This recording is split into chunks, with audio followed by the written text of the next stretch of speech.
البيئة خصنا نحافظوا عليها، ما خصناش نرميو الأزبال في الزنقة في الشوارع. On devrait peut-être planter et moins acheter de choses. L'écologie, c'est pas du luxe. Une série de podcasts écologiques, idées et concepts de la Fondation Heinrich Böll Rabat, production en français Atman Sqli, en dérija Jalal Murfi, illustration Mohamed Lkho. Épisode 3, passer à l'agroécologie, un pari réalisable. Saviez-vous que dans le passé, les carottes étaient blanches ? C'était avant le XVIIIe siècle, avant que les Néerlandais ne créent les carottes oranges, une de leurs couleurs nationales. Comme aurait pu dire Léo Ferré, avec le temps, le contenu de nos assiettes a changé. Avec le temps. Avec le temps, mais aussi et surtout la généralisation de l'agriculture intensive, mécanisée, boostée par l'industrie chimique, ses engrais et ses pesticides. La faute à qui ? La faute aux techniques de production, celle de l'agriculture conventionnelle, avec ses dégâts sur notre environnement. L'agroécologie plutôt que l'agroalimentaire. Y a de l'espoir, viens par ici, on sème des graines contre la misère.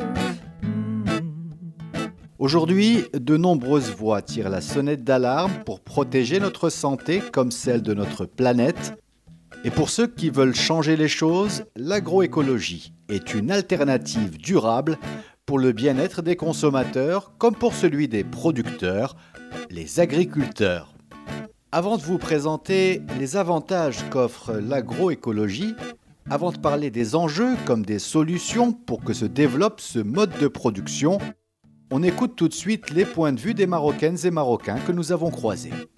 في الحقيقة ما كرهناش توسكي بيو مزيان الصحة وكعرف هاد الأيام ولا مرض كسار الكونسير الله يحفظه بزاف الأمور. Je mange des légumes du jardin de mes parents. Je n'aime pas acheter les légumes et les fruits dans les supermarchés parce que justement par peur d'avoir trop de produits pesticides et autres.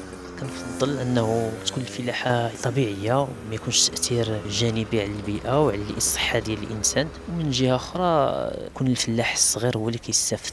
Je crois que l'alimentation aujourd'hui est très importante et que justement chacun de nous doit prendre conscience de ce qu'il avale, de ce qu'il mange, de ce qu'il donne à ses enfants. منين تتصيب الراجل تيجيب لك الفجل بجوج دراهم وراس الخس بدرهم تتقول هذه الرخصه منين جات؟ واش من وسائل الانتاج؟ السقي يعني مسائل حول التغذيه والكيفيه باش تنتج وتوصل لموائد المغاربه كبيره جدا.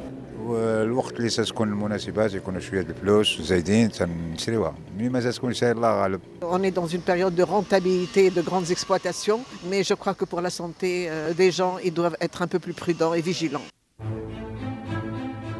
Vous l'avez entendu, l'immense majorité déclare ne pas consommer régulièrement ces produits qu'on appelle ici beldi, trop chers. C'est cher, mais bon pour la santé et pour l'environnement, c'est aussi une idée très répandue dans l'opinion publique. On notera aussi que les gens confondent l'agroécologie et l'agriculture biologique. Pourtant, c'est différent.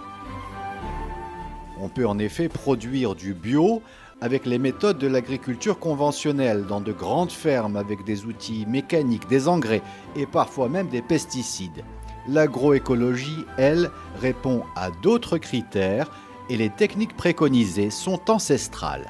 Précision avec Rachida Madioui, présidente du RIAM, le réseau des initiatives pour l'agroécologie au Maroc.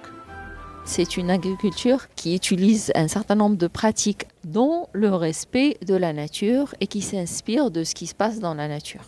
L'agriculture conventionnelle, elle a atteint ses limites parce qu'elle utilise beaucoup d'intrants chimiques, donc il y a une destruction du sol et ça pollue les nappes phréatiques. Troisième impact, c'est sur la santé du consommateur qui consomme des produits bourrés de produits chimiques et donc il y a beaucoup de problèmes de santé. Beaucoup d'intrants chimiques, comme les pesticides, qui causent la disparition des abeilles, pourtant si nécessaires à notre sécurité alimentaire, les abeilles, dont les travaux sont célébrés par Nesl Riwan.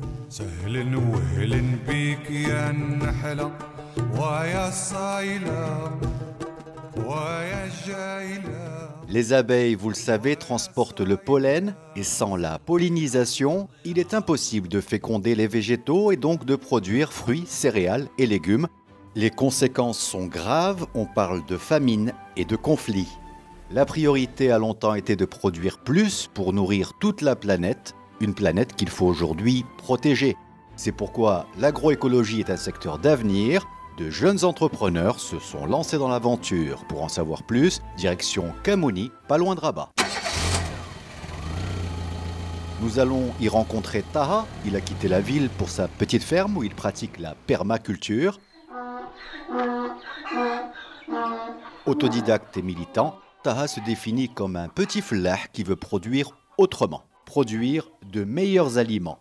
Premier avantage, c'est qu'on économise toutes sortes d'énergie, que ce soit solaire, que ce soit humain, que ce soit l'eau. Premier truc, c'est qu'on préserve ces énergies-là et on essaie de les revaloriser. Et aussi, quand tu viens faire les tests des produits, en valeur nutritive, ils sont nettement plus supérieurs qu'un produit bio ou qu'un produit d'agriculture conventionnelle. Au fil des années, la valeur nutritive des produits agricoles a fortement chuté. C'est ainsi que certains se sont mis à consommer différemment. Pour en savoir plus, direction Rabat, pour rencontrer un restaurateur. Ilyas propose à ses clients toute une gamme de produits de l'agroécologie. Ici, on peut manger et s'informer sur l'origine des produits. On encourage les clients à se rendre chez les producteurs. La meilleure chose pour le client ou la personne, le consommateur plutôt, ce serait directement de visiter les fermes. Il n'y a aucune ferme qui refuserait d'ouvrir, au contraire. Ils organisent des déjeuners, des pique-niques, des visites éducatives pour les enfants, etc. Et pour pouvoir aussi encourager le producteur, pour pouvoir acheter ses produits sur place, pour pouvoir comprendre comment ils travaillent, ça fait travailler les familles, etc., etc. De par le fait d'améliorer la qualité de ce qu'on consomme, c'est aussi de comprendre d'où ça vient. On en arrive aux solutions. Sensibiliser, informer et financer la transition vers l'agroécologie dans une logique de commerce équitable, de solidarité avec le monde rural. Voilà ce qui peut changer les choses à la campagne comme en ville. On mangera plus sain, on protégera l'environnement, le tout en améliorant la productivité, car contrairement aux idées reçues, à moyen terme, l'agroécologie peut produire plus que l'agriculture conventionnelle. On retrouve Rachida Madioui, docteur en écologie, pour parler des solutions pour réussir cette transition vers l'agroécologie.